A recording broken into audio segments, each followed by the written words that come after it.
கேட்டேன். அட மந்திரியானா சம்பாதிப்பான்ல. மந்திரியானா சம்பாதிக்க முடியுங்கிறியா? பின்னு பின்னலாம். அப்புறம் என்ன வெங்காயத்துக்கு கிட்ட நம்ம காசு வாங்கணும்? மந்திரி பதவி கேட்போம். போட்டாண்டா ஒரு போடு. பெரிய ஆப்பு. வகி இவன் தாங்குவான். இப்ப நீ என்ன கேட்டாலும் குடுப்பான்ல, அவன் குடுத்துத்தானே ஆகணும். அப்படிங்கிற கூப்பிட அவன. அண்ணா அண்ணா போறேன்னா மாப்பிள கூப்பிடாருங்க. சொல்லுங்க சொல்லுங்க.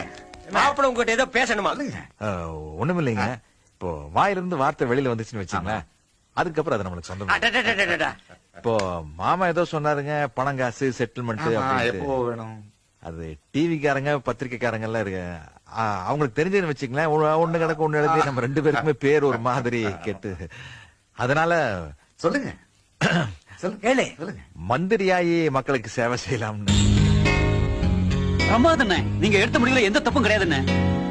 அண்ணே, நீங்க இருக்கிற ஹைட் வெயிட்டுக்கு விளையாட்டுத்துறை எடுத்தீங்கன்னா சூப்பரா இருக்கும்ண்ணே.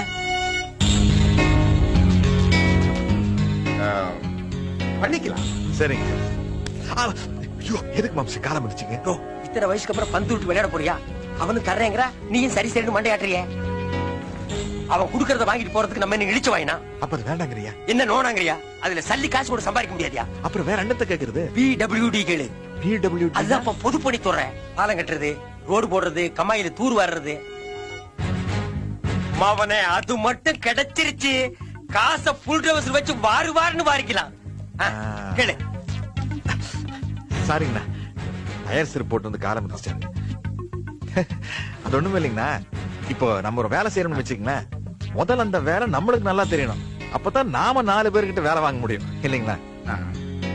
அது மட்டும் இல்லாமங்க, நாங்க இந்த பள்ளிக்கூடத்துல படிக்கிற காலத்திலேயே பிடி கிளாஸ் வந்து வச்சுக்கங்களேன், 2 பேரும் செவிரட்டி குறிச்சு சினிமா பார்க்க போயிருவோங்க.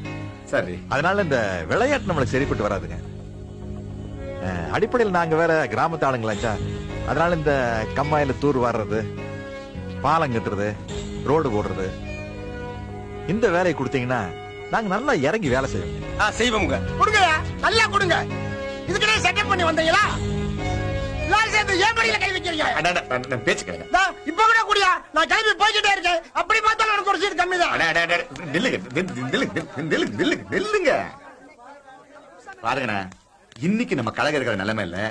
நாம அவங்களுக்கு ஒரு சீட்டு விட்டு கொடுத்தாதான் நம்ம சீட்ல நம்ம உட்கார முடியும். அதுக்கு நான் தான் கிடைக்கனா? இதை பாருங்கண்ணே, 24 மணி நேரம் நாங்க உட்கார விடுங்க. அதுக்கப்புறம் பிடபிள்யூடி துறை இருக்கு, பைனான்ஸ் துறை தரேன். பைனான்ஸ். ஏன் மாம்சு, இந்த பொதுப்பணித்துறைக்கெல்லாம் காசு எங்க இருந்து வருது? பைனான்ஸ் அது ஒரு தனி டிபார்ட்மெண்ட்ப்பா.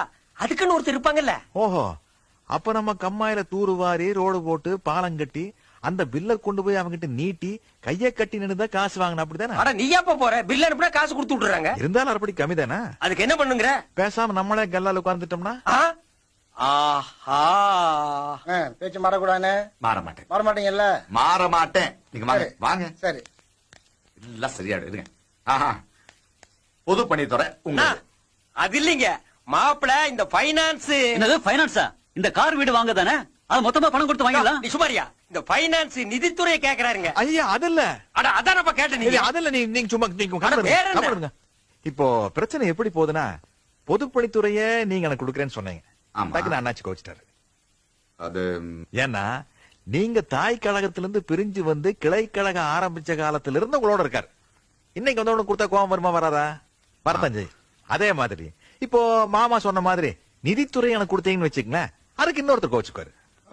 எதுக்கு சொல்றேன் நானே, இப்போ இந்த காலத்துல கட்சிக்கு வரவங்க எல்லாம் ஒரு கொள்கை பிடிப்படையோ இல்ல மக்களுக்கு நல்லது செய்யணும்னா யாரும் வரதில்ல. பதவிக்கு வரணும், ஒரு 4 காசு சம்பாதிக்கணும் அப்படின்னு ஆட்சியில் தான் வர்றாங்க. சொல்லுங்க. அதெல்லாம் நம்ம கையை விட்டு நோண்டோம்னா பழைய கோவம் வரத்தான் செய்யும். அண்ணா, நீங்க வந்து கழகத்தினுடைய தலைமை பொறுப்புல இருக்கிறவர். உங்களுக்கு ஒரு தொலைநோக்கு சிந்தனை இருக்கும், பெருந்தன்மையான போக்கு இருக்கும். அத நம்ம அடுத்தவங்கிட்ட எப்படி எதிர்பார்க்கிறது? எப்படி எதிர்பார்க்கிறது? அண்ணா, இப்ப நம்மளுக்கு 2 பாயிண்ட் முக்கியம். கட்சியையும் காப்பாத்தணும், ஆட்சியையும் பிடிக்கணும். எப்படி? கட்சியும் காப்பாத்தணும், ஆட்சியும் பிடிக்கணும். ஒரு சின்ன யோசனை, அவ்வளவுதான். நீங்க வந்து இது ஒரு தப்பா எடுத்துக்கூடாது. சொல்லுங்க. ஏதோ நம்ம மனசுல பட்டது. இப்போ இது வந்து அடுத்தவங்க பொல்லாப்பு இல்லாம ஒரு மாதிரி செட்டில் ஆகணும்னா, இப்போ உங்களுக்குன்னு ஒரு துறை வச்சிருப்பீங்கல்ல, என்னது? அத நமக்கு ஒதுக்கிட்டீங்கன்னா. என்ன துறை வச்சிருப்பீங்க நுர வச்சிருப்பீங்கன்னு கேட்டுட்டு இருக்க. அவர் வச்சிருக்கிற துறை முதலமைச்சர் பதவி. அத கேப்பியா நீ? ஓ முதலமைச்சர் பதவியா? ஆ. அது இப்போ ஏன் கொடுத்தா என்ன தப்பு? ஆ? தப்பா? அட பாவி, தப்பு இல்லங்கறாயா? இல்ல இல்ல, நான் என்ன சொல்ல வரேன்னா, இப்போ நான் சொல்லி கொடுத்து உங்களுக்கு அரசியல் தெரிய போறது இல்ல. இப்போ அண்ணே, நான் ஒரு பொம்மை மாதிரி. ரிமோட் கண்ட்ரோல் உங்க கையில இருக்க போகுது. ஓ, நீங்க கால் மேல கால் போட்டு உட்கார்ந்துட்டு ரிமோட் கண்ட்ரோல் ஆபரேட் பண்ணீங்கன்னா உங்க இஷ்டத்துக்கு நான் ஆட போறேன். ஐயோ, நில்றானா நிக்க போறேன், உட்கார்றானா உட்கார போறேன், அங்க ஒரு கையெழுத்து போறானா கையெழுத்து போட போறேன், இங்க ஒரு கையெழுத்து போறானா இங்க ஒரு கையெழுத்து போட போறேன். அதுக்கு மேல நான் என்னென்ன செய்ய போறேன்? ஒரு ரப்பர் ஸ்டாம்ப் மாதிரி தானே. இப்போ என்ன சிக்கலாய் போச்சுன்னா, யாரு மனசு கோணாம நடக்கணும் அதுதான் முக்கியம்.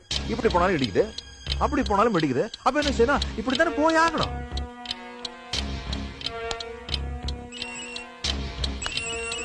சும்மா சும்மா எனக்கு தோணுது, அவ்வளவுதான். ஹலோ அண்ணாச்சி, காலம் தாழ்த்தாதீங்க. வாய்ப்பு கை நழுவி போயிடும். எந்த முடிவு எடுத்தாலும் சீக்கிரம் ஒரு முடிவெடுங்க. முடிஞ்சிடும். சரி. சரி, போன போய் முடிஞ்சிடும்.